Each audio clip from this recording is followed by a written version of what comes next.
जब भी मुख्तार अंसारी का नाम आता है तो सबसे पहले ख्याल आता है उत्तर प्रदेश का एक कुख्यात गुंडा जिसने ना जाने कितने ही घरों को उजाड़ दिया। मुख्तार अंसारी के अपराध का डंका पूरे पूर्वी उत्तर प्रदेश में बजता था, लेकिन एक समय था जब मुख्तार के परिवार से एक नहीं बल्कि कई ऐसे विद्वान हुए जो देश के माथे पर किसी चंदन की तरह हैं।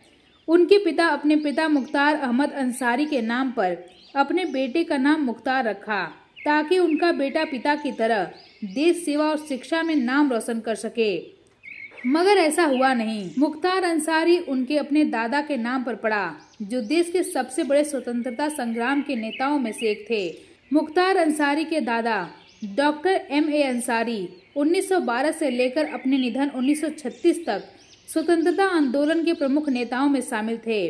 उन्होंने डॉक्टरी की उच्च शिक्षा हासिल की और बाल्कन युद्ध के समय मानवता के नाते तुर्की में लोगों की डॉक्टरी सहायता दी। साल 1898 में उन्होंने पहली बार कांग्रेस के ऑल इंडिया सेशन में भाग लिया और देखते ही देखते उनका कद इतना ज्यादा बढ़ गया कि साल 1927 में वे कांग्रेस के अध्यक्ष बन गए। उन्हीं के काल में साइमन कमीशन के खिलाफ पूरे देश में विरोध की लहर उत्पन्न हुई थी।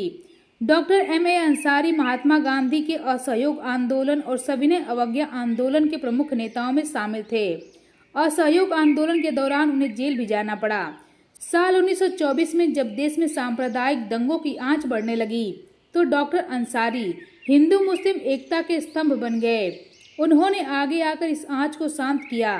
डॉक्टर अंसारी भारतीयों के लिए गुणवत्तापूर्ण शिक्षा के परोपकार थे।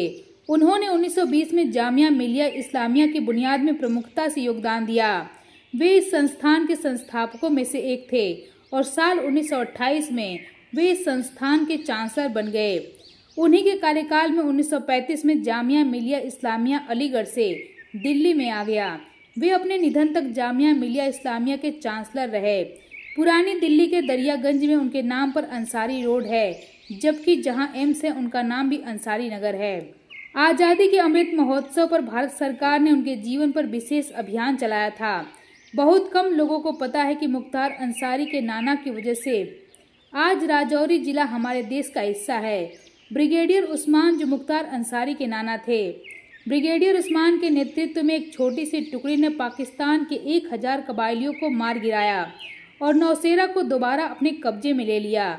जब पाकिस्तान ने आज़ादी के तुरंत बाद साल 1948 में कश्मीर पर हमला किया तो ब्रिगेडियर उस्मान को पुंछ और झांगर को मुक्त कराने का जिम्मा दिया गया। उन्होंने शपथ लिया कि जब तक इस इलाके को पाकिस्तानी चंगुल से मुक्त नहीं कराएंगे, एक साधारण सिपाही की तरह जमीन पर सोएंगे। ब्रिगेडियर उस्मान इस लड़ाई में सबसे आगे रहे और खुद सैनिकों को आदेश देने लगे। फाइनेंशियल एक्सप्रेस की एक रिपोर्ट के मुताबिक उन्होंने सेना का उत्साह बढ़ाने के लिए ऐसी बात कही जो इतिहास में दर्ज हो गया। उन्होंने कहा, पूरी दुनिया की नज़र हम पर है, देर सबेर मौत आनी तय है और युद्ध के मैदान में मरने से बेहतर और क्या हो सकता है।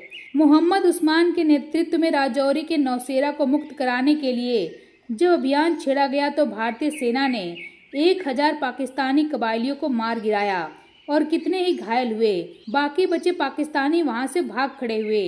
इस घटना के बाद बौखलाया पाकिस्तान ने ब्रिगेडियर उस्मान की हत्या पर 50,000 का इनाम रख दिया। 3 जुलाई 1948 की शाम को ब्रिगेडियर उस्मान अपने ब्रिगेड मुख्यालय में जब टहल रहे थे तभी पाकिस्तानी सेना ने गोलीबारी शुरू कर दी। एक गोला ब्रिगेडियर उस्मान के करीब आ गिरा और भारत का सबसे वरिष्ठ सैन्य कमांडर युद्ध के मैदान में शहीद हो गया। मोहम्मद उस्मान को हिंदू मुस्लिम एकता का प्रतीक नौशेरा का शेर कहा जाता है, क्योंकि उन्होंने मोहम्मद अली जिन्ना द्वारा दिए गए पाकिस्तानी सेना प्रमुख के पद को ठुकरा दिया था, लेकिन भारत और देशभक्ति में गद्दारी नहीं किया, जिसके बाद आज भी भारत ब्रिगेडियर उस्मान को एक सच्चे देशभक्त के तौर पर याद करता है।